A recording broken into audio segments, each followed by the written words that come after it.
Assalamualaikum warahmatullahi wabarakatuh.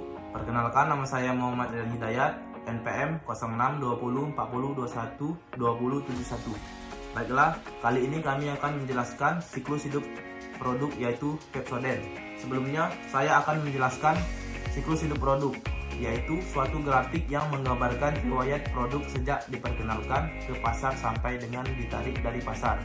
Ada berbagai pendapatan mengenai tahap-tahap yang ada dalam siklus hidup produk suatu produk.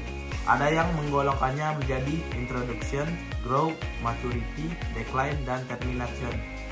Sementara itu, ada pula yang menyatakan bahwa keseluruhan tahap-tahap siklus hidup produk terdiri dari introduction, rapid growth, slow growth, maturity, dan decline. Meskipun demikian, pada umumnya yang digunakan adalah penggolongan ke dalam 4 tahap, yaitu tahap perkenalan, introduction, tahap pertumbuhan, growth, tahap kedewasaan, maturity, tahap penurunan, decline. Itu adalah tahap-tahap siklus hidup produk. Sekarang saya akan membahas siklus hidup produk suatu produk, dan produk yang saya akan bahas tentang siklus hidupnya adalah salah satu produk dari PT Unilever Indonesia Tbk, yaitu Pepsodent. Baiklah, selanjutnya akan dilanjutkan oleh teman saya, Juliansa Afrizal. Oke, saya akan melanjutkan penjelasan dari Muhammad Rian. Perkenalkan, nama saya Juliansa Afrizal, NPM 062040212067. Pepsodent adalah salah satu merek pasta dan sikat gigi dari Unilever. Pepsodent adalah pasta gigi yang tertua di Indonesia. Pepsodent pertama kali diluncurkan di Inggris pada dekade 1920-an dan menyebar ke negeri-negeri jajahannya, termasuk Hindia sampai Belanda, Indonesia, Malaysia, dan Singapura. Pepsodent adalah salah satu produk yang cukup terkenal pada masa penjajahan ketika Unilever memasuki pasaran Indonesia di era penjajahan sekitar dasawarsa 1930-an. 1. Tahap perkenalan. Pepsodent memasang iklan melalui berbagai media seperti televisi, radio, pamflet, dan media cetak untuk memperkenalkan produknya agar diketahui oleh masyarakat luas, sehingga memakan biaya yang cukup besar dan belum memperoleh laba yang cukup. Pepsodent tersebut menyebutkan bahwa sisa makanan di gigi mengundang kuman penyebab sakit gigi dan menyebutkan bahwa Pepsodent membersihkan dan melindungi gigi lebih lama lagi. Pada tahap ini, penjualan produk Pepsodent masih rendah karena dulu masih banyak konsumen yang belum peduli terhadap kesehatan gigi dan mulut. Persaingannya juga relatif masih kecil karena Pepsodent merupakan produk pasta gigi pertama di Indonesia. 2. Tahap pertumbuhan. Pada saat perusahaan Unilever memperkenalkan produknya, yaitu Pepsodent, melalui berbagai iklan, banyak masyarakat yang tertarik sehingga membeli produk yang mengakibatkan perusahaan mengalami pertumbuhan dan peningkatan laba yang besar pada tahap pertumbuhan. Pepsodent juga mengadakan beberapa event. Pepsodent akrab terdengar di sekolah dengan metode pemeriksaan gigi gratis.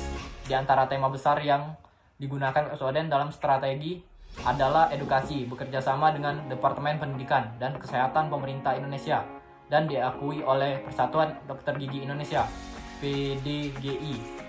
Sejak tahun 1990-an, Pepsodent telah menjalankan program sekolah Pepsodent yang hingga tahun 2006 telah menjangkau lebih dari 3,2 juta anak-anak berusia di bawah 12 tahun di seluruh Indonesia, dan jumlah ini terus berlanjut. Pepsodent juga meningkatkan kualitas produk mulai dari varian, rasa, kemasan. Terbukti saat ini Pepsodent banyak mengeluarkan inovasi-inovasi dalam produknya. Bahkan sekarang sudah ada Pepsodent.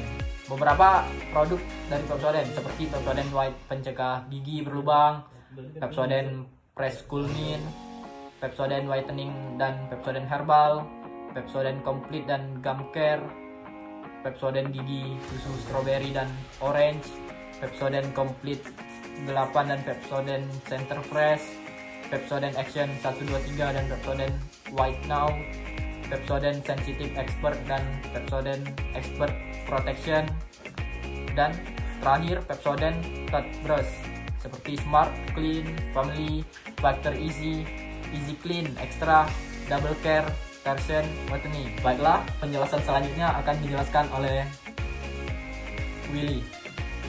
Perkenalkan, nama saya Willy Revindo Lemon-Lemani. Saya akan menjelaskan lanjutan dari saudara Ijaz. Yang ketiga, tahap kedewasaan. Berkembangnya produk Pepsodent mengakibatkan banyaknya pembeli yang terus meningkat sehingga menimbulkan kejenuhan sesaat yang mengakibatkan penurunan pembelian. Maka dari itu, Pepsodent memberi corak baru dengan memunculkan sikat gigi produk Pepsodent. Pepsodent pun menambahkan segmen baru dengan adanya web. Misalnya Pepsodent yang diperuntukkan untuk konsumen yang ingin bertanya tentang pertanyaan mulut dan gigi. Di web itu juga diberikan tips-tips merawat gigi yang baik. Ada strategi untuk utama yang dapat diterapkan pada tahap kedewasaan. Yang pertama adalah defensive strategi yang bertujuan untuk mempertahankan pangsa pasar dari pesaing, menjaga kelompok produk atau produk kategori. Bentuk strategi ini adalah berupa modifikasi bauran perasaran untuk memperoleh tambahan penjualan. Strategi yang kedua adalah defensive strategi yang lebih menitik beratkan pada usaha perubahan untuk mencapai tingkat yang lebih baik. Bentuk lain dari strategi ofensif adalah memodifikasi produk, yaitu mengubah karakteristik produk sehingga semakin menarik konsumen untuk membeli. Dengan cara memanfaatkan baru suatu produk kepada konsumen untuk mendorong pembelian, pemakaian atau usaha seperti ini sering disebut dengan produk relaunching. Yang keempat, tahap penurunan atau kemunduran atau decline. Tahap ini ditandai dengan ada perubahan dalam selera konsumen, perubahan kegiatan pesaing, dan kebijakan perusahaan. Pada tahap ini, Pepsodent belum mengalami penurunan yang berarti atau signifikan dikarenakan masyarakat masih mempercayai produk Pepsodent tersebut. Lalu, untuk mencegah tahap penurunan ini terjadi, Pepsodent selain melakukan inovasi pada varian ukuran dan rasa, beberapa teknik atau cara untuk memperpanjang daur hidup produk. Yang pertama, meningkatkan konsumen dengan cara membujuk konsumen untuk meningkatkan penggunaan produknya dengan berbagai manfaat. Contoh, untuk hasil maksimal digunakan pasta gigi sepanjang bulu sikat, apapun makanannya, minumannya, teh botol sosro, memakai sampo setiap hari, membuat rambut sehat, dan lain-lain. Yang kedua, mencari fungsi lain produk dari biasanya. Contoh seperti teh tidak hanya untuk mengeteh saja, tapi dapat dibuat kreasi menjadi minuman yang lebih kompleks. Yang ketiga, memodifikasi produk agar tampil baru dan segar, baik dari segi isi, kemasan, takaran, ukuran, manfaat, dan lain-lain. Contoh misalnya seperti produk Unilever yang biasa terus-menerus berganti isi Pepsodent beserta kemasannya agar selalu tampil baru dan segar.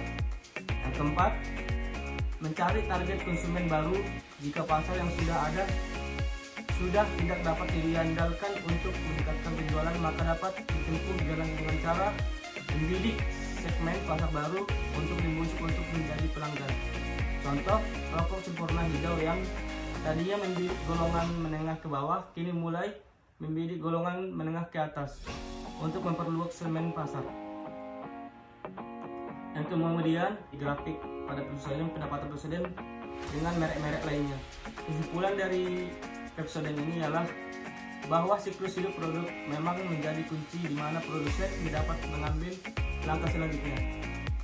Jika produsen jeli serta teliti dan mengganti siklus hidup suatu produk, keberhasilannya biasa bertambah dengan pesat dan membuat produsen mendapat benefit serta keuntungan yang cukup maksimal. Untuk memastikan produk atau layanan Anda memiliki siklus hidup yang baik, pastikan Anda selalu mengenal produk dan memasarkan produk secara maksimal. Selain itu, hal lain yang harus dilakukan oleh produsen untuk memperpanjang umur produknya bisa dari berbagai hal. Bisa dari meningkatkan kualitas, peningkatan produk yang akan digunakan serta melakukan berbagai macam strategi yang tentunya menjadi cikal bakal serta ciri khas produsen dan menentukan umur produknya menjadi lebih lama dan umur produk sebelumnya. Terima kasih, demikian dari presentasi kami tentang Pepsodent. Terima kasih.